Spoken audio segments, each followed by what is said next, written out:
बल तथा गति के नियम। इस चैप्टर में पिछली बार हमने बल की परिभाषा और बल के प्रभाव के बारे में बताया था कि बल किसी वस्तु पर किस प्रकार से प्रभाव डाल सकता है। अब इसके बाद इस वीडियो में हम अध्ययन करेंगे बल के प्रकार, यानी कितने प्रकार का बल हो सकता है। टाइप्स ऑफ फोर्स, बल के प्रकार। देखिए, बल किसी भी वस्तु पर आप किसी भी दिशा में लगाते हैं। कुछ बल का परिमाण अधिक होता है, कुछ बलों का परिमाण कम होता है। लेकिन यहाँ जो बल के प्रकार में आप देखेंगे तो केवल दो प्रकार से बल को परिभाषित किया गया है। किस प्रकार से परिभाषित किया गया है कि किसी वस्तु पर जब कोई बल लगता है, तुमने बताया था बल की परिभाषा में ही कि बल किसी वस्तु की स्थिति को बदलने का प्रयास करता है या तो बदल देता है।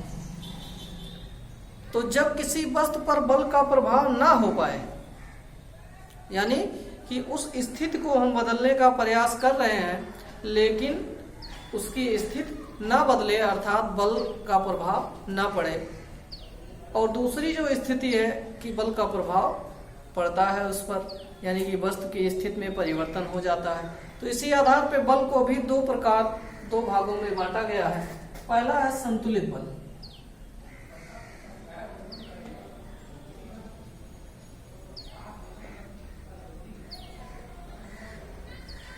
और दूसरा है असंतुलित बल।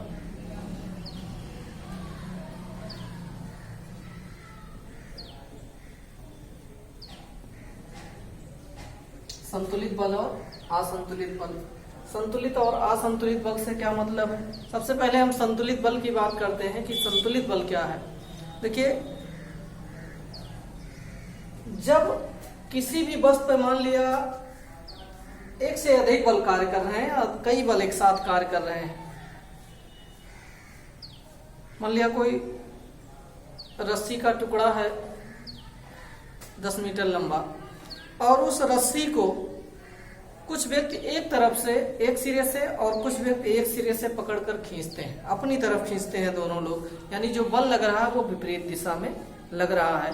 दोनों लोग, जैसे रस्सा कस्सी का खेल होता है, उसमें दोनों टीमें क्या करती हैं? अपनी तरफ रस्से को खींचने का प्रयास करती हैं। ठीक उसी प्रकार से यहाँ भी बात कर रहे हैं कि वही रस्सा कस्सी के खेल में कि जब दोनों टीमों के, यानी दोनों तरफ के जो भी खींचने वाले या खिलाड़ी होते हैं, अगर कोई भी अपनी तरफ ना खींच पाए, कोई भी अपनी तरफ ना खींच पाए, तो आप क्या कहेंगे कि यानी दोनों तरफ के खिलाड़ियों द्वारा लगने वाला बल जो है वो बराबर है।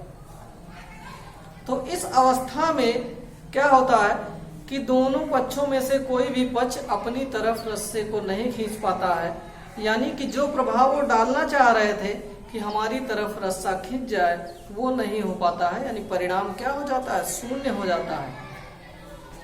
यानी कि जितने भी बल लग रहे थे सबका परिणाम क्या हो जाता है? शून्य हो जाता है।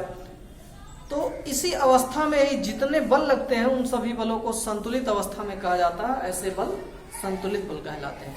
यानी कि जब किसी पिंड पर कई बल, बैलेंस फोर्स, संतुलित बल।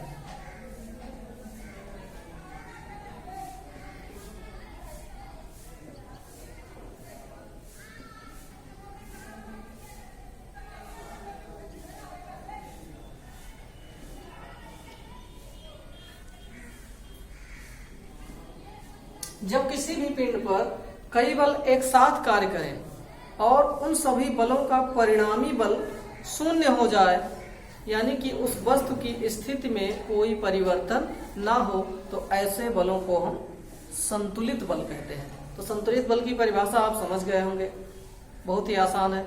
यानी कि उनका परिणामी क्या हो जाए? शून्य हो जाए, है ना, सिस्टम पर उसका प्रभाव ना पड़े। दूसरा है असंतुलित बल।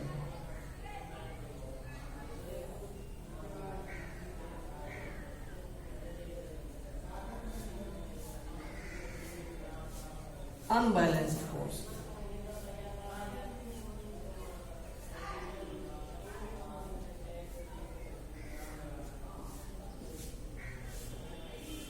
असंतुलित बल क्या है? ठीक उसी का उल्टा, जैसे अभी हमने बताया कि रस्सा कस्सी के खेल में दोनों पक्षों द्वारा, खिलाड़ियों द्वारा लगे गए बल बराबर थे। अब मान लिया कि किसी एक पक्ष में एक खिलाड़ी और आके जुड़ जाता है, किसी भी एक पक्ष में, तो क्या होगा, जिधर एक खिलाड़ी और आके जुड़ जाएगा तो उधर का बल प्रभावी हो जाएगा, यानी कि जो रस्सा है उस तरफ खींच जाएगा, उसी तरफ आएगा। तो यहां पर परिणाम किसके पक्ष में आएगा? जिस तरफ एक खिलाड़ी आके जुड़ गया है, यानी कि जो पहले परिणामी बल शून्य था अब शून्य नहीं रहेगा। तो इस प्रकार के बल, यानी एक तरफ लगने वाला बल ज्यादा हो गया, दूसरी दिशा में लगने वाला बल कम हो गया, तो ऐसे बलों को असंतुलित यानी अनबैलेंस्ड फोर्स कहते हैं, असंतुलित बल कहलाता है। तो ये अंतर है दोनों में, यानी बल, संतुलित बल। तो आप ये जानेंगे कि संतुलित बल में क्या होता है, परिणामी सिस्टम का जो परिणामी बल होता है वो शून्य होता है, और संतुलित बलों के द्वारा निकाय की स्थिति में कोई परिवर्तन नहीं होता। जबकि असंतुलित बलों में परिणामी बल शून्य नहीं होता है, यानी किसी न किसी पक्ष के फेवर में, किसी डायरेक्शन के फेवर में रहता है, यानी कि इस स्थिति में सभी पक्षों द्वारा लगाए गए बल का परिणामी शून्य नहीं होता है, और इसमें निकाय की स्थिति में परिवर्तन होता है। ठीक, अब इसके बाद हम बात करेंगे जड़त्व की, कि जड़त्व क्या है। क्योंकि न्यूटन के जब आप गति के नियम पढ़ेंगे तो गति के नियम में एक चीज आएगा, जड़त्व।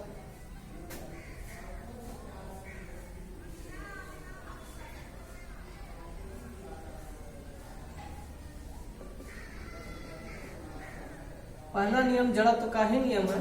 तो इसके लिए सबसे पहले नियम जानने से पहले हम जड़त्व की परिभाषा जान लेते हैं कि जड़त्व क्या है। तो यहाँ जड़त्व का मतलब क्या है, किसी वस्तु की एक विशेष पोजीशन से है, कि जो पोजीशन, जो अवस्था बनी रहे, उसी को जड़त्व कहते हैं। अब किस प्रकार की अवस्था बनी रहे, जैसे मान लिया कोई वस्तु है, वो किसी एक स्थान पे रखी हुई है। कोई वस्तु, मान लिया ये कोई बहुत बड़ा टुकड़ा है, लोहे का पिंड है, ये इस स्थान पे रखा हुआ है, तो ये इस स्थान पर रखा रहेगा, यानी ये अपने स्थान से नहीं हिलेगा। क्यों नहीं हिलेगा? क्योंकि इस पर कोई बल नहीं कार्य कर रहा है। और जब इस पिंड पर, इस वस्तु पर कोई बल कार्य करेगा और अगर बल प्रभावी होगा, तब जाके ये लोहे का पिंड अपने स्थान से हटेगा। तो जब ये पिंड एक स्थान पे स्थिर है, रखा हुआ है, तो इस पे कोई बल नहीं कार्य कर रहा है, या कह लीजिए दो तरफ से बल कार्य कर रहा है, समान बल, तब भी ये स्थिर ही रहेगा अगर विपरीत दिशाओं में समान बल लग रहा है। तो इसको आप कहेंगे विराम का जड़त्व। ये किस प्रकार का जड़त्व है? विराम का जड़त्व। यानी जब कोई भी वस्तु किसी एक स्थान पे रखी हुई है और एक स्थान पे रखी होने के बाद उसकी स्थिति में कोई परिवर्तन नहीं हो रहा है, यानी उस पर कोई बाह्य बल कार्य नहीं कर रहा है, तो ये किस प्रकार का जड़त्व है? विराम का जड़त्व है। यानी जड़त्व वस्तु की वह स्थिति है, जड़त्व वस्तु की वह स्थिति है जिसमें वह अपनी उसी अवस्था को बनाए रखती है, उसी को क्या कहते हैं? जड़त्व कहते हैं। वस्तु की वह अवस्था, या किसी वस्तु की वह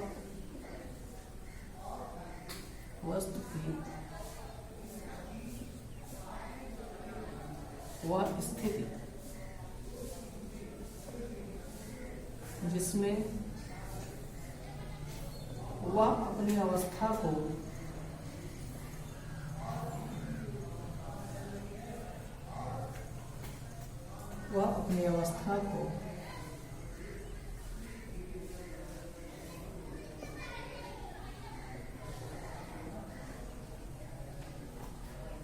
बनाए रखता है,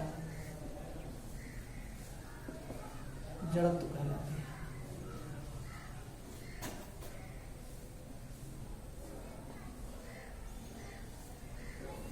जड़त्व कहलाती है। अब जड़त्व भी दो प्रकार का होता है।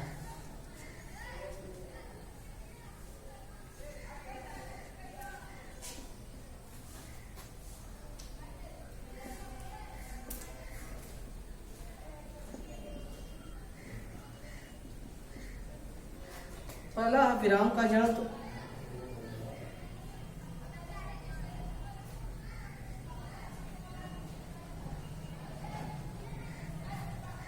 दूसरा है गति का जड़त्व।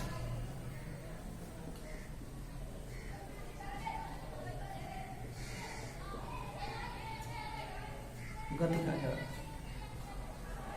देखिए विराम का जड़त्व और जड़त्व की अवस्था तभी बनी रहती है जब वस्तु पे कोई बाह्य बल कार्य ना करे, तब जड़त्व की अवस्था बनी रहती है। किस प्रकार से, जैसे हमने बताया कि विराम का जड़त्व, मान लिया कोई बड़ा पिंड है, कोई पत्थर का टुकड़ा है, वो किसी स्थान पर रखा हुआ है।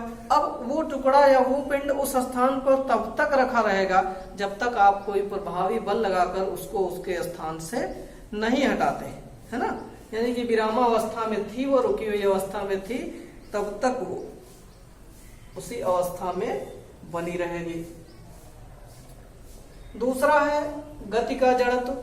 देखिए गति का जड़त्व भी क्या मतलब होता है, जैसे हमने बताया वस्तु रुकी हुई है, रुकी हुई अवस्था में रहे। यहाँ गति के जड़त्व से मतलब है कि वस्तु गतिमान हो और गतिमान ही रहे, उसी समान वेग से उसके वेग में भी परिवर्तन ना हो। यानी अगर कोई वस्तु एक समान वेग से, अगर कोई वस्तु एक समान वेग से सरल रेखा में, सीधी रेखा में गतिमान है और उस पर भी कोई बाह्य बल नहीं कार्य कर रहा है, तो ऐसी वस्तु में गति के जड़त्व में कहलाएंगे। यानी वस्तु किसमें है, गति के जड़त्व में है। तो क्या ऐसा हो सकता है कि वस्तु गति के जड़त्व में हो? आपने सुना होगा कि अंतरिक्ष में कुछ प्रकार के ऐसे उपग्रह छोड़े जाते हैं जो हमेशा मौसम के बारे में, आसपास जो अच्छी उपग्रह होते हैं उनके बारे में, ग्रहों नक्षत्रों के बारे में सूचना प्रदान करते हैं सैटेलाइट के द्वारा। वो क्या करते हैं, पृथ्वी के बाहर अंतरिक्ष में एक निश्चित कक्ष में हमेशा वो चक्कर लगाते रहते हैं, एक नियत वेग के साथ उसी वृत्तीय कक्षा में चक्कर लगाते रहते हैं। तो ऐसे उपग्रह जो होते हैं उनका वेग होता है हमेशा एक समान होता है और उनका मार्ग भी सीधे वृत्तीय एक समान मार्ग रहता है। तो ऐसे उपग्रह किसके जड़त्व में होते हैं, गति के जड़त्व में होते हैं। यानी वो भी अपनी उसी पोजीशन को लगातार बनाए हुए हैं। हम बात करते हैं, मान लिया कोई पिंड है, सीधी रेखा में गतिमान है, तो सीधी रेखा में जब वो गतिमान है तो वो गतिमान ही रहे। मान लिया आप रोड पर चलाते हैं, साइकिल चलाते हैं या मोटरसाइकिल चलाते हैं, अगर वही मोटरसाइकिल या साइकिल एक समान वेग से सड़क पर सीधी रेखा में गतिमान रहे तो उस अवस्था को गति का जड़त्व कहेंगे। और गति का जड़त्व तभी प्रभावी रहता है जब तक उस पर कोई बाह्य बल प्रभावी ना हो या कार्य ना करे। जैसे आप पैडल मारते हैं साइकिल में और पैडल मारना बंद कर देते हैं तो साइकिल धीरे धीरे रुक जाती है, यानी उसके वेग में कमी होती है। अब साइकिल क्यों रुकती है, क्योंकि जो पहिए द्वारा सड़क से जो घर्षण बल कार्य करता है पहिए और सड़क के बीच, वो आपके द्वारा लगाए गए बल का विरोध करता है। यानी वो बल किस दिशा में कार्य कर रहा है, विपरीत दिशा में कार्य कर रहा है। और दूसरी चीज है कि जो वायु का घर्षण बल शरीर पर और साइकिल पर लगता है वो भी विपरीत दिशा में कार्य करता है। यानी जो बल आप लगाते हैं, साइकिल जिस बल के कारण गतिमान है, उस बल के विपरीत दिशा में दो बल कार्य कर रहे हैं, जिसमें मुख्य रूप से कार्य करता है घर्षण बल और वायु का अवरोध बल भी कार्य करता है। आपने देखा होगा कि जब हवा तेज चलती है, आप कितनी भी ताकत से साइकिल में पैडल लगाते हैं तो साइकिल आगे नहीं बढ़ती है। क्यों? क्योंकि उस समय वायु का वेग अधिक होता है, वो आप पर अधिक बल प्रभाव डालती है। ठीक इसी प्रकार से जब वायु रुकी होती है तब भी उसके द्वारा कुछ ना कुछ आपके शरीर पर घर्षण बल कार्य करता है, क्योंकि आप गतिमान होते हैं। अगर आप रुके रहें तब उस वायु के द्वारा आपके शरीर पर जो लगने वाला बल है और वायु भी रुकी है तो वो शून्य के बराबर होता है। लेकिन गतिमान होने के नाते उस वायु का घर्षण बल भी आपके शरीर में लगता है। तो अगर वही दोनों बल ना कार्य करे तो आप क्या करेंगे, एक बार साइकिल को गतिमान कर दिए, उसी वेग से चलता रहेगा। यानी कि अगर निर्वात हो, वायु भी उपस्थित ना हो और जिस पथ पर हम गति कर रहे हैं उस पथ में कोई घर्षण बल ना हो, तो गति का जड़त्व किसी भी वस्तु पे थोड़ा सा बल लगा के हमेशा के लिए बनाया जा सकता है। तो ये दो प्रकार का जड़त्व होता है, विराम का जड़त्व और गति का जड़त्व। अब इसके बाद हम बात करते हैं कि गति का जड़त्व किस प्रकार से पिंड के द्रव्यमान के अनुक्रमानुपाती होता है। पिंड का द्रव्यमान जितना ही अधिक होगा गति का जड़त्व भी उतना ही अधिक होगा। आपने देखा है कि किसी भारी वस्तु को जब आप धक्का देते हैं तो वो जल्दी नहीं रुकती है। किसी भारी वस्तु को मान लिया खूब बड़ा पत्थर का टुकड़ा है और उस पत्थर के टुकड़े को एक बार तेजी से धक्का दे दिया जाए तो वो क्या करेगा, यानी उस पर वायु का जो गतिरोध बल है उतना प्रभावी नहीं होता है। लेकिन अगर छोटा सा टुकड़ा आप लेते हैं या हल्की कोई वस्तु लेते हैं, हल्की वस्तु जो उसका द्रव्यमान होती है कम होता है और उस पे आप बल लगाते हैं तो उस पे जड़त्व में परिवर्तन तेजी से होता है, यानी कि धीरे धीरे वस्तु चलना बंद कर देती है। लेकिन अगर भारी वस्तु को आप धक्का देंगे तो वो काफी समय तक लुढ़कती रहेगी क्योंकि उस पे वायु का गतिरोध बल कार्य नहीं करता। यानी इस आधार पे हम कह सकते हैं कि जो गति का जड़त्व होता है वो वस्तु के द्रव्यमान पर भी निर्भर करता है, उसके अनुक्रमानुपाती होता है। ठीक।